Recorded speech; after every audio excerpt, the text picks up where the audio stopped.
MLA కోట MLC ఎన్నికల్లో ఒక seat Janasena నేత డిప్యూటీ సీఎం పవన్ కళ్యాణ్ సోదరుడు నాగబాబుకు ఖరారైంది. నాగబాబును మండలికి పంపాలని చంద్రబాబు పవన్ కళ్యాణ్ నిర్ణయం తీసుకున్నారు.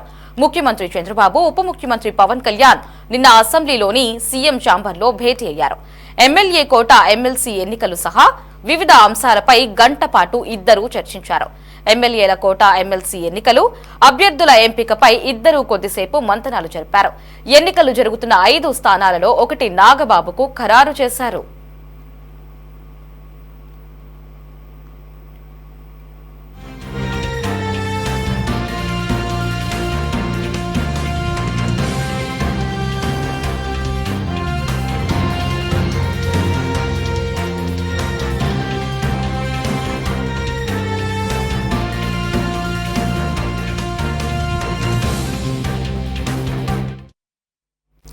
నాగబాబును మంత్రిని చేస్తామని సీఎం చంద్రబాబు గతంలోనే ప్రకటించారు.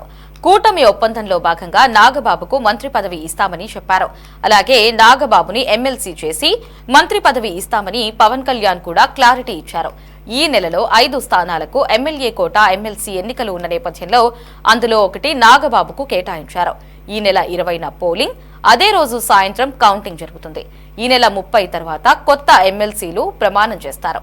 ఇక ఆ తర్వాత ముహూర్తం చూసుకుని మెగా బ్రదర్ మంత్రిగా ప్రమాణ స్వీకారం చేస్తారు.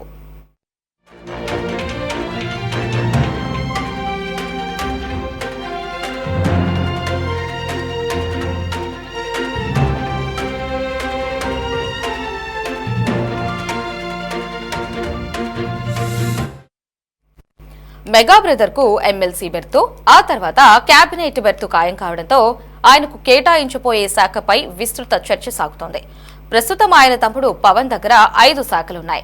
వాటిలో నాగబాబుకి ఏదో ఒక శాఖ కేటాయిస్తారనే ఊహాగానాలు ఉన్నాయి.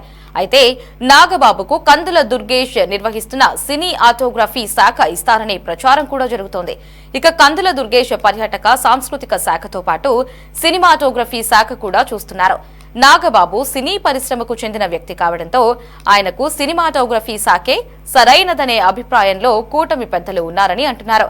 అలాగే నాగబాబుకు గనుల శాఖ కేటాయిస్తారనే ప్రచారం కూడా జోరుగా సాగుతోంది.